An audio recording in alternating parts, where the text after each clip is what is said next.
Good evening, and for the Ward 5 candidates, we have Frank Dara and Dustin Ganfield. A reminder, we will have 90 seconds per candidate's opening remarks, reading of Cedar Falls residents' questions to candidates with 1 minute per candidate reply, 30-second rebuttal and debate, discussion if necessary, and 1 minute per candidate closing remarks. Thank you. Okay, Mr. Dara, would you like to go first with your opening statement? Thank you. First, I'd like to thank the UNI student government for organizing this important event and demonstrating the importance of our relationship between the university, and especially young people at the university, and our community.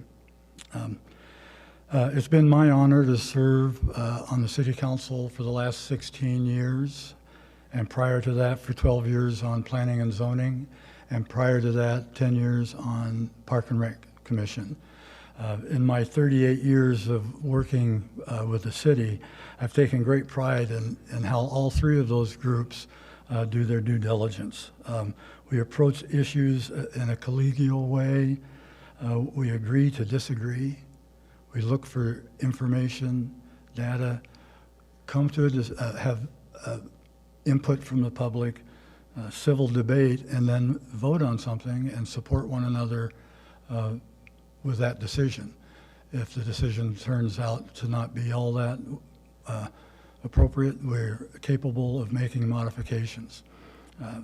I'm running because I've experienced firsthand the efficiency and effectiveness of how the city operates, and I think that that process needs to be continued. The city's fact-finding, goal-setting, and purposeful implementation is what sets Cedar Falls apart from other communities, and I would like to see us continue to do that for the future of our community. Thank you. Thank you. Well, good evening, ladies and gentlemen. My name is Dustin Ganfield. I'd like to thank our sponsors for the opportunity to visit with you today. I decided to run for local office to serve the community at large and, by extension, my family. And God has blessed my gorgeous wife, Tanya, and I with 3 wonderful children, ages 16, 14, and 6. We want to ensure that the community here is the best possible place for our family and yours. I want to offer my skills and service to help not only maintain the excellence of the city of Cedar Falls, but carry it far beyond our current expectations. Tanya and I have had the privilege of serving in youth ministry, including an urban pastorate, for over 15 years. In that time, I enjoyed developing others and seeing them aspire to be better versions of themselves. I coach my kids' Cedar Valley soccer teams, I direct weekly Awana ministries, I facilitate small groups mentoring young men, and I serve on our church's safety and security team, all in the hopes of preserving values and building up the next generation. I'm currently in my 20th year at Veridian Credit Union, and through my work in IT, I've learned continuous improvement, and I have received awards for automation innovation as I oversaw their migration and their core system from a predominantly manual, error-prone process to enterprise-wide automation, enhancing efficiency, reducing costs, and eliminating human error. As a family man and a believer, I'm committed to values that put others above myself. I'm committed to authenticity, integrity, transparency, and self-sacrificing advocacy. You can count on me to seek mutually beneficial compromises in our decision-making, to fight for equality in policy and enforcement, and to be your responsive representative. I'll always remember who I work for, my family, our neighbors and community, and the best possible future we can have together. I'd like to thank you all for tuning in, and I look forward to earning your vote for Ganfield on November 2nd. Thank you both.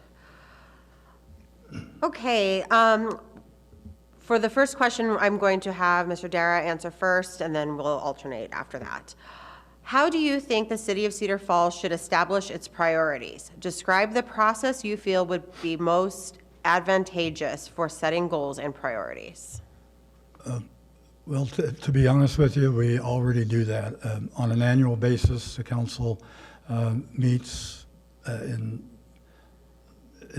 December for probably a total of 8 hours, basically setting a 5-year plan. You look at our budget and how we stay within our budget. It's based upon a plan that takes 5 years. We don't do a project without having it paid for by the end. So I personally believe the existing goal-setting process that we have is the way to do it. There's active community involvement, and it's proven. I think if you just look at how the city's developed, the direction we're headed, the existing process is what got us there, and it needs to continue. Thank you. Well, I would agree with Mr. Dara, and I appreciate his thorough years of service in that process whereby we set goals for the coming years. I would also add to that that there would be benefit in local committees in the council, so we could revive that effort where council members will be involved in that ideation process. That being one of my strengths, I look forward to thinking creatively about what we can do, speculatively seeing what's coming down the pike and how we can address those issues proactively. I think that would be time well spent to continue to investigate that, but I also would add in that we need to reevaluate periodically. The process of continuous improvement is not just setting a plan, but also making sure that it's still the best plan in light of certain events that we cannot foresee in our local community. Maybe it's time to take an evaluative look at our current goals, but that would be a process that I would like to see thrive under that creative ideation. Thank you. And the next question goes first to Mr. Gamfield. Ward 5 is primarily residential in nature, yet there are only 2 parks: Lookout Park, Lookout Park, Coolman Park, and Orchard Hill Park. What additional opportunities do you think could be created for residents in your neighborhoods? Sure. While those are the city parks of name, we also have a Hartman Reserve Nature Center at the northern border of our ward. We also have some school parks that are available after school hours, so there are amenities there for that type of activity and recreation. We would have to have a strategic look at what lands could even be used within our landlocked area. We have a lot of old growth neighborhoods. There would have to be a partnership at the neighborhood level, in my estimation, where we could say, hey, we want to utilize some of these lands, and there are a few lots left available, henpecked here and there. We could utilize them if that's the direction that the local residents want to go.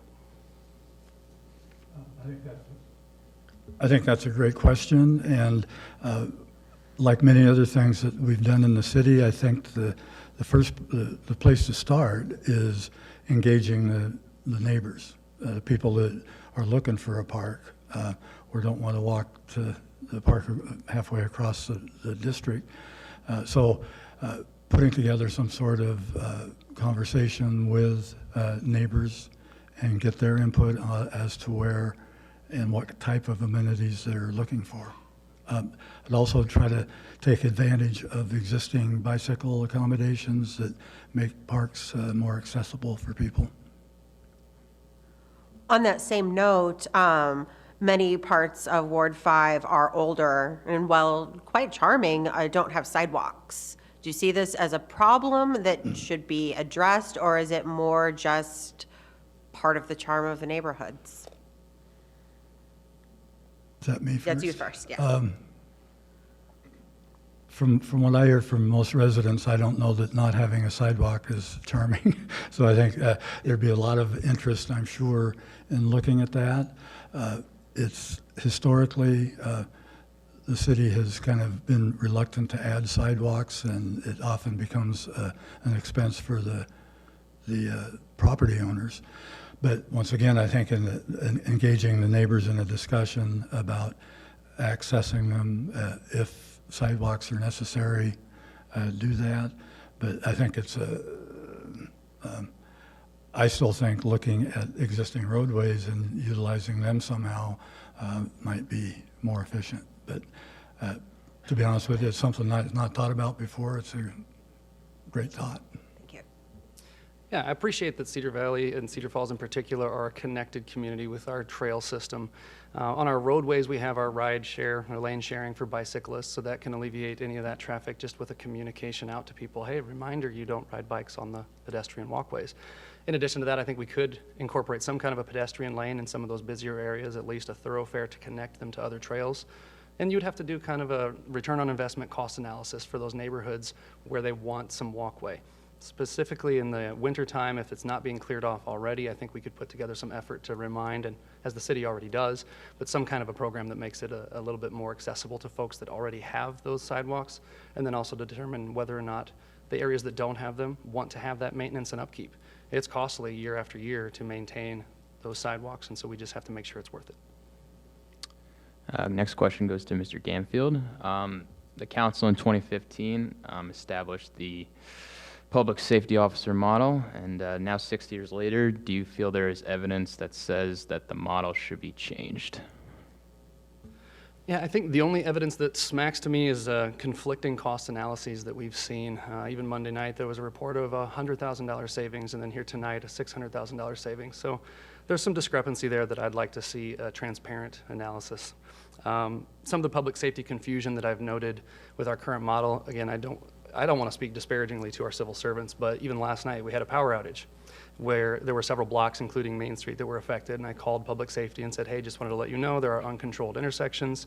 They said, we're aware of it, but 20 minutes later, there was still no one there controlling traffic, and there were liabilities there at each intersection that previously were controlled with people going 40 miles an hour.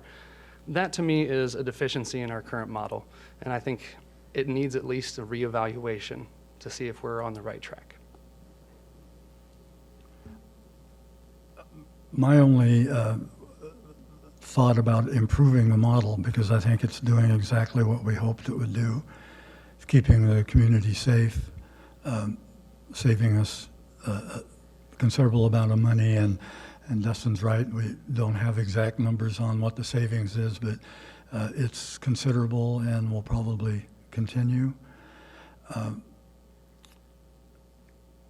But as far as the model itself, what I'm most concerned about are the people actually doing the work, and they tune into a council meeting or they hear from neighbors about how unsafe they feel, when in fact we have 24 highly trained full-time firefighters as well as another 30 highly trained full-time police officers monitoring our streets and coming to fires and not being appreciated. And it's the message that's being sent that needs to be changed. And I will ask the public safety director to provide more ongoing data so that people can be better informed. There seems to be a kind of remarkable level of agreement and confidence in the PSO program here tonight, but that agreement does not seem to be reflected out in the community, where there is a particularly high level of incivility and discord surrounding this topic. How would each of you suggest dealing with that public perception of the program? Like I said, I hope to encourage public safety to, on a more regular basis, provide safety data. But I think the other thing is, the reality is, it's motherhood, apple pie, and firefighters in this country, and we dared say, and I will say we could have better communicated what our intent was and how we wanted to get there. We are every bit as safe, if not more so, but we have lost the confidence of a number of our community because they don't understand. And so it still comes back to a better communicating the safety data and the money savings and the training that these people get. If you go out, and I encourage you to go to public safety building and meet some of these people, it's like a military base. I mean, they're very serious about what they do. They're good at it. They're proud of it, and they should be respected for that. Well, I don't think I would put PSOs on a level of anti-American against apple pie. I think there is some need to be reevaluated there. I would go back in my own mind to reference some leadership qualities that were suspect with the attrition that we experienced earlier in our firefighters arena. To me, the quote, people don't leave bad jobs, but bad leadership sticks out.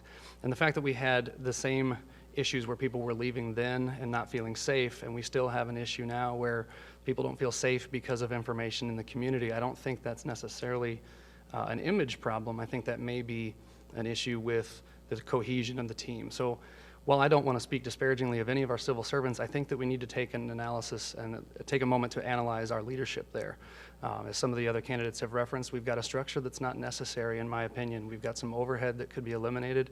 And so I think we need to take a look at it and find out if we're consistently doing what we said we were going to do, and if we're just keeping the same model that we had before, why did we have to eliminate firefighters if we still have firefighters? Would you like to rebut? Other than, I don't disagree that ongoing evaluation of any program is important, and I think it's great that we do that. What I don't think we need to keep doing is scaring people into thinking they're not safe. And I would not say that my worthy opponent has done that. I'm just saying it's happening in our community, and it's regrettable. Thank you. Next question goes to Mr. Ganfield. Cedar Falls enjoys one of the lowest tax rates in the state and an economically diverse tax base, yet there is always great concern about budgets and spending. How do you differentiate between an investment and an expense? How important is it that the community understand when investments are made versus when spending occurs? Sure. I think we do have expert level folks in our city staff that make recommendations, so I'm not going to deny that. I think it requires a return on investment analysis, and like any young business startup, you're going to have an expense for your first 6 months to a year, if not longer. So there has to be a long game vision. You have to be able to see this is where we're aiming for, and though it might cost us something now because change is hard, it may be worth doing whatever initiative it is that costs the citizens some money. I would also just reiterate that continuous improvement requires constant care and feeding, and as a responsive representative, I would be out getting the heartbeat of the constituents that I represent, as well as bringing them information. We've seen that from some of our local government to say, hey, here's what's on the docket for this next meeting. Tune in, stay involved. And so if it's not too soon to say, I would be contagious in my civil engagement. I can't argue with much of that either. I think continually evaluating our expenses, our processes, investment versus cost, it's an ongoing dilemma.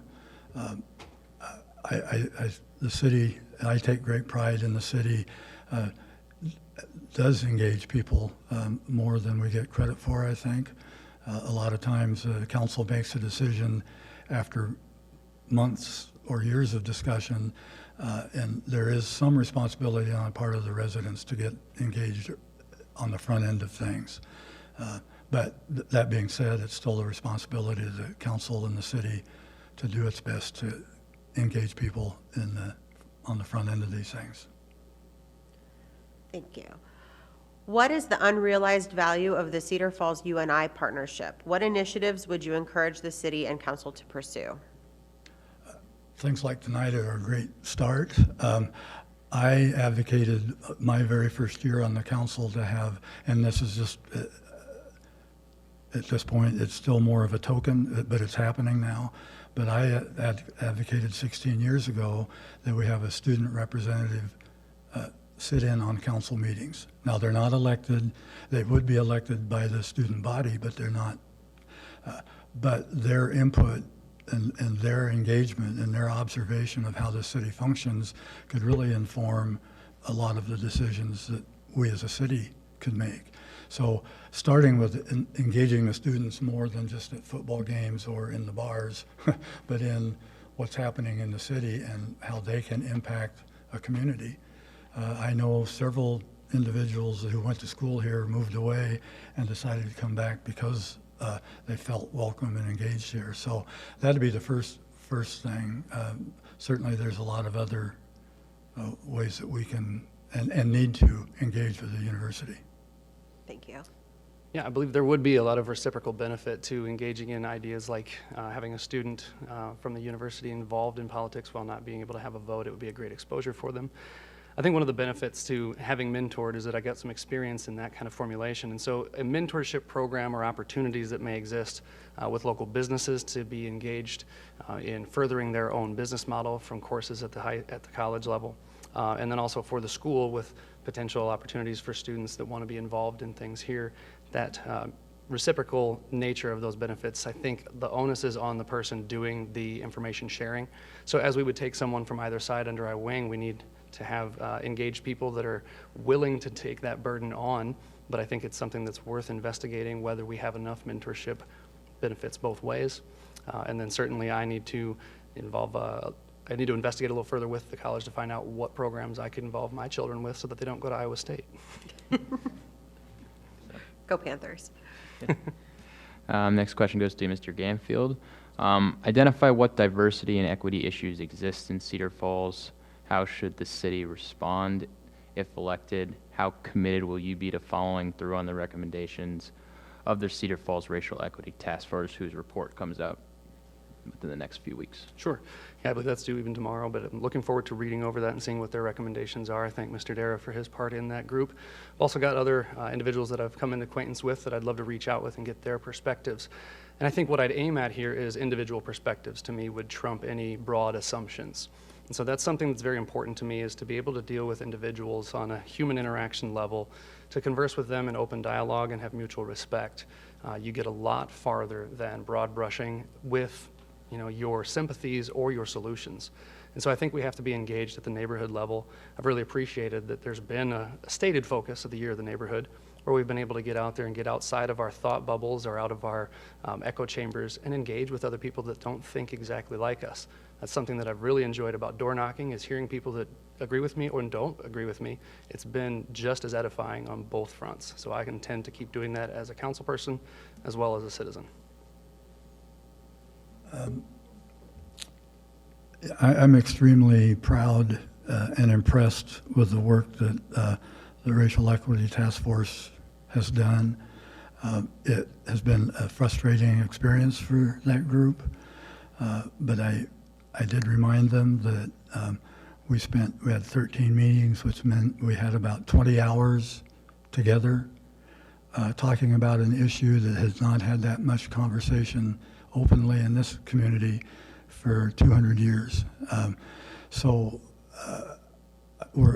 I feel we're moving in the right direction. It's going to be a marathon. Earlier tonight, someone talked about a better informed Human Rights Commission and more engaged. I think that the task force is an opportunity to begin a long and purposeful discussion in how we can make Cedar Falls a more engaging and receptive community. But we're on our way. Thank you. This person says, lately I've heard more talk about public and private partnerships. Do you see those as being beneficial to our businesses because of what the city can offer, or do those benefit the city as well? And what are some key partnerships that the city should be looking to cultivate? Yeah, I think they're immensely helpful. Having zoning regulations and that kind of thing that are easy to follow and easy to understand, somewhat user-friendly without giving away the farm, I think can be extremely important, especially in a community like Cedar Falls. I suppose we can grow. I suppose we could grow farther west, but part of what I think is important in city planning is find more ways to be dense, use less sprawl and more building within the confines of the city limits. And some of that does require, I think, real open discussion between developers, business owners, and the city. So that's where I want to focus those discussions. I believe it was referenced earlier tonight in regards to development and the partnerships that are there, but I'd like to go a little different direction and focus in on some of the recreation opportunities that have excited me. So the Cedar River Recreation Park was a really cool idea in my estimation, and Mr. Dennis Preckler presented an idea that we could add on to that and actually mitigate some flooding issues as well. So while there's a partnership that could happen there with the private entity that wants to do that, I think the city it would behoove us to look at those options to see, could we fund that, or could we at least staff it with some folks that have the know-how to get these things done. In addition to that, there's a young lady that's involved in the Cedar Valley Soccer Club who wants to put up a playground complex over there, and she is a very big dream for her funding. And so there could be an opportunity for the city to say, hey, let's get behind you and raise some excitement about these types of opportunities that would serve the wellness of our community overall. Thank you. Thank you, and this one goes to Mr. Ganfield. During the last few years, there has been an outcry maybe from some residents that there hasn't been enough time to weigh in on certain issues. They don't feel listened to. Decisions, some feel, get extended, and people are unhappy with, I guess, the overall process. How can you do better if elected in making sure that community decisions and engaging the public are done at earlier input stages, what will you do to keep the process moving while still ensuring that there's ample opportunity for the public to weigh in? Sure. Thank you for the question, Andy. There's a very fine balance, obviously, between overbooked and workaholic, right? Family man and workaholic. I apologize there. I like that we had the focus on the year of the neighborhood this year. We had opportunities like barbecues. A neighbor of mine hosts an annual barbecue where 15 to 20 households are represented there and have an opportunity to talk about what's going on. And even before I started door knocking, I had opportunities to engage with folks there. So I feel I'm approachable, and I'll have that as an asset to offer the Ward 5 residents. I'll also, like I said earlier, be contagious in my community engagement. So as people see someone excelling in any area, typically it's contagious and they want to follow and do that as well. So that will be my intention, is to be engaged. Additionally, we got to have grace. I mean, the council said at a couple meetings this last month or so that maybe we need to take a look at our communication practices.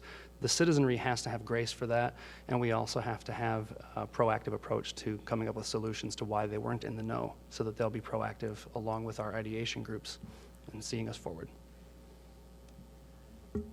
I think the question is extremely insightful and appropriate. As much as I take pride in how our process does, we attempt in almost every conceivable way to engage the public in discussions. And it's just kind of human nature. When things are going well, you don't necessarily think about it.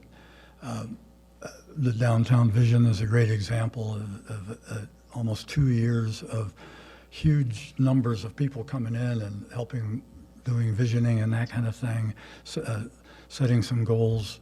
And then when it comes time to implement, there's a whole other section of the community that didn't even know it was happening. So the city does have responsibility in doing a better job. We see the importance of engagement, but making it happen continues to be a real challenge. But I don't disagree that we can do better with that. Okay, last. I have a 30-second rebuttal. Oh, yes, please. Not to, Please. disparage anybody, but I think I've heard the sentiment from others, and I've personally had unresponded emails over the years, which has caused me to say, I'm going to run. I want a responsive representation here. I've also heard from some others that there were unresponded to emails that then in person were met with. I thought that was a rhetorical response or a rhetorical question. When someone takes the initiative to reach out, they need to be responded to before they become irate about not being heard. And oftentimes, the value of being heard is enough to assuage any anger later.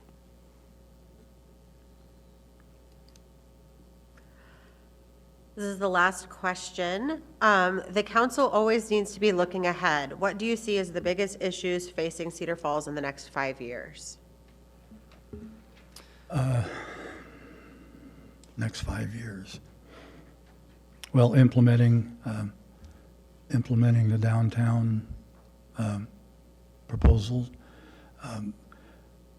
As you look at how communities are developing and how our society is changing and hopefully becoming less car-centric, the kind of planning that we're looking at for the core of our city is really hopefully addresses coming lifestyle changes that people want. So I think the more we look at infill development in our community, more walkable and accessible neighborhoods, I think keeping our footprint small can really be a good thing, both environmentally and quality of life. So I would want to see us continue to work on that kind of stuff.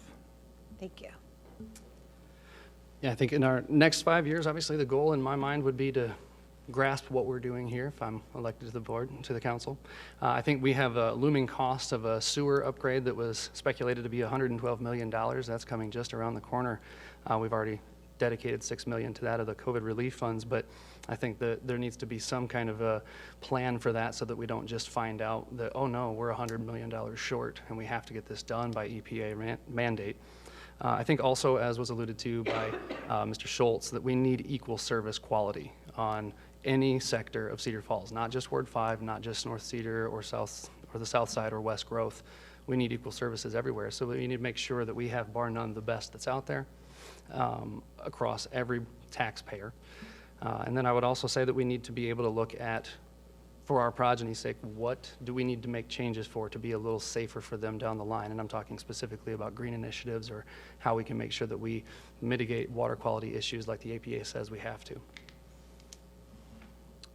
And it's time for closing remarks, 1 minute each, and I guess Mr. Gamfield can start. Well, thank you again to our sponsors and moderators this evening. I'd like to close by also thanking my opponent, Mr. Dara, not only for his many years of service to our community, but also for the enlightening conversations we've already had and the advisory role that he may play to help me be successful serving you in my term to come. I truly want to make a positive impact, and I believe that this November 2nd's election is going to be pivotal for many reasons here in the Cedar Valley, some of which we've touched on tonight. I would encourage all of you to get involved, know your candidates and why you support them, and get out and vote, because we need you at the polls and talking with your friends, families, and colleagues, especially my Ward 5 neighbors. Remember to vote for Dustin Ganfield November 2nd. Thank you for all of your time. I've briefly shared my why, and I'm always willing to share my ideas of how. I also want to listen to your concerns and hear your thoughts and work with you for an even better community. So please feel free to reach out and let me know how I can serve you. I'm Dustin Ganfield, counting on your support this election. Have a great evening. Thank you again for facilitating this meeting this evening, and everybody that's been here so far and will stay around for another hour or so. I really do appreciate the opportunity to have these kinds of discussions in front of the public. I'm sorry it couldn't have been more people here due to the COVID restrictions, but I'm also pleased to see candidates like Dustin step up. One of my goals as an average citizen is to demonstrate that an average citizen. I've got no political aspirations. I'm no rocket scientist, but I care about this community. And the more people that get involved, the better off we are as a community. So I hope you'll see that my style of leadership has been good for the city and is worthy of 4 more years. So thanks again. Thank you very much. And as a reminder to everyone watching, Election Day is November 2nd. Thank you.